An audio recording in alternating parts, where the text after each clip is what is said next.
14 বছর বয়সে প্রথম জেনেছিলাম আমার জন্মের খবর পেয়ে ঠাম্মা মাথায় হাত দিয়ে বারান্দায় বসে পড়েছিল।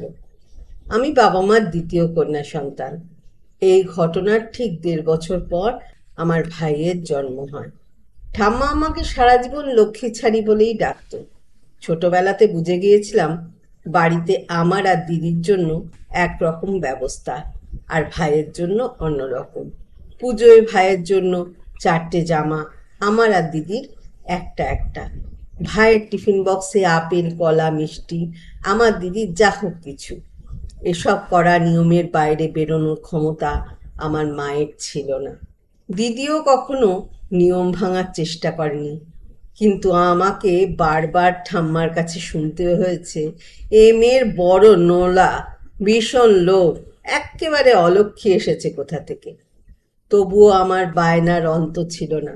মা মাঝে মাঝেই আমার বায়না মেটাতে সবাইকে লুকিয়ে পয়সা দিত। দিদিকে কখনো কিছু চাইতে দেখিনি। আমি তখন ক্লাস 6। স্কুল থেকে ফিরে দেখি মার মুখ থমথমে। কিছু একটা হয়েছে আন্দাজ করতে পারছি। সন্ধেবেলা পড়তে বসে দিদি বলল, তুই মাকে এত বিপদে ফেলিস কেন? আজ ঠাম্মা দেখেছে মার থেকে লুকিয়ে পয়সা নিচ্ছিস। আমার থেকে 3.5 বছরের বড় দিদি সেদিন আমাকে বুঝিয়েছিল এ বাড়িতে মেয়েদের কি কি করতে নেই।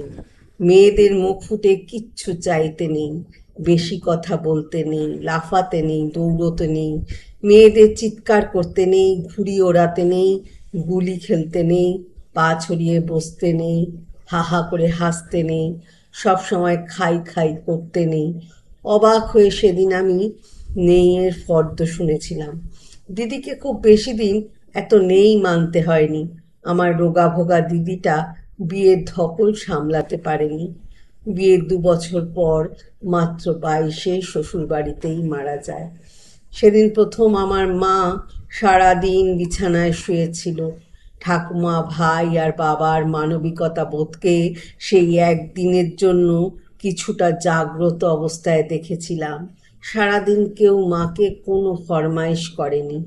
সত্যি বলবো, এত দুঃখের দিনেও সেদিন আমার ভালো লাগছিল একটাই কথা ভেবে, আমার কাঁধ ভরে ওঠা মা এই সুযোগে একটা পূর্ণ দিনের বিশ্রাম তো পেল।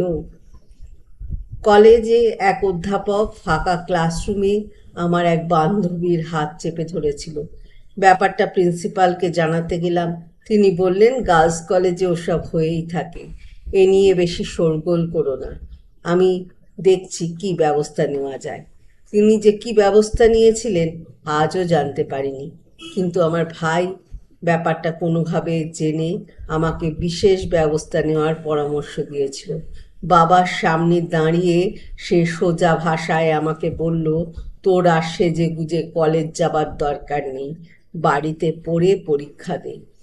আমি তো দিদির মতো লক্ষ্মী মেয়ে নই, তাই অন্যের করে দেওয়া ব্যবস্থা আমার পক্ষে মানা সম্ভব হয়নি। আমার মেয়েবেলার আর একদিনের কথা খুব মনে পড়ে। বাড়িতে কি একটা পুজো ছিল। দিদি মাকে রান্নাঘরে সাহায্য করছে, ঠাম্মা আমাকে ঠাকুর ঘরে গিয়ে প্রসাদ, ঘট, ফুল, বেলপাতা সাজানোর প্রশিক্ষণ দিচ্ছে। পুজোর জোগাড় শেষ হলো, আমার শিক্ষা সম্পূর্ণ হলো, কিন্তু আমার চোখ তখন আটকে আছে নারায়ণের জন্য সাজানো প্রসাদী নৈবেদ্যর থালায়। নৈবেদ্য চূড়ায় চূড়ামণি হয়ে বসে আছে বেশ বড় সাইজের একটা নলেন গুড়ের সন্দেশ। যথাসময়ে পুজো শেষ হলো, মা প্রসাদ ভাগ করা তোড়জোড় করছে। হঠাৎ সবকিছু সরিয়ে সবাইকে অবাক করে দিয়ে আমি সেই মহার্ঘ সন্দেশ ছো মেরে তুলে নিয়ে মুখে পুরে দিলাম। মুখ ভর্তি সুস্বাদে আমি তখন অভিভূত। হুঁশ ফিরল যখন সন্দেশ ভরা গালে মায়ের প্রচণ্ড এক চড় এসে পড়ল। ঠাকুর মার প্রভূত গালিগালাজ থেকে বুঝলাম নৈবেদ্য যতই আমার সাজানো হোক, সেই প্রসাদের সিংহভাগের অধিকারী বাড়ির পুরুষ সদস্যরা। দুগাল মায়ের 5 আঙ্গুলের দাগ নিয়ে কখন ঘুমিয়ে পড়েছি। অনেক রাতে মায়ের ছোঁয়ায় ঘুম ভাঙল। অভিমানে রাগে মুখ ফিরিয়ে শুয়ে রইলাম, কিন্তু আমার চুলে হাত বুলাতে বুলাতে মায়ের অসহায় কান্না কোনো দিন ভুলতে পারিনি।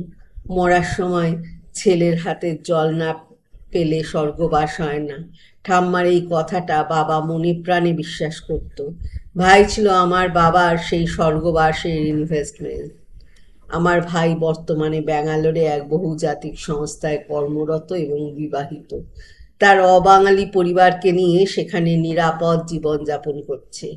এ শহরে খুব একটা আসার দরকার তার পড়ে না। এলেও অফিসের ভিআইপি গেস্ট হাউসে থাকে। পূর্ব দক্ষিণ খোলা বিশাল ফ্ল্যাটের অভ্যস্ত জীবন। এ বাড়ির স্যাঁতস্যাঁতে দেওয়ালে ওদের কষ্ট হয়। বাবা মারা গেছেন প্রায় 2 বছর হলো। প্রভিডেন্ট ফান্ডের 60% ছেলের কেরিয়ারে খরচ করেছেন। ইনভেস্টমেন্টের পুরোটাই যে জলে গেছে সেটা মৃত্যুর দিনেও বিশ্বাস করতে পারেননি। ঠাকুমার প্রায় 84 চলছে। বৃদ্ধার আর ছেলের হাতে জল পাওয়া হলো না। আমার ছাত্র পড়ানো আর স্কুলে চাকরির টাকায় সংসারটা কোনো মতে দাঁড়িয়ে আছে। সেদিন সবে বাড়ির দরজায় পা রেখেছি, মা ছুটে এলো, তাড়াতাড়ি আয়, সকাল থেকে কিচ্ছু খাচ্ছে না, বারবার তোকে খুঁজছে। ঘরে ঢুকে বৃদ্ধার মাথার কাছে বসলাম। মনে হলো আমাকে দেখে একটু যেন হাসলো। আমার হাতে ধরা দুধের গ্লাস থেকে 2 চুমুক মুখে দিয়েই আবার ক্লান্তিতে মাথাটা বিছানায় এলিয়ে দিল। ইশারায় আমাকে কাছে ডাকলো। আমি মুখটা নামিয়ে আনলাম মুখের কাছে। খুব আস্তে, প্রায় নিভে যাওয়া কণ্ঠে ঠাম্মা বলল, লক্ষ্মীচারি, বিয়ে করিস, তোর মেয়ে হতে ইচ্ছা হয়, বুড়িটাকে ক্ষমা করে দিস। মার আমি সেদিন সারা রাত জেগে বসে রইলাম। সারা রাত ঠাম্মার বন্ধ চোখ থেকে গড়িয়ে পড়া জল মুছলাম। এতদিন পরে বৃদ্ধার কাছে আমার অলক্ষ্মী জন্ম সার্থক হয়েছে। ভালো থাকবেন, ভালোবাসায় থাকবেন।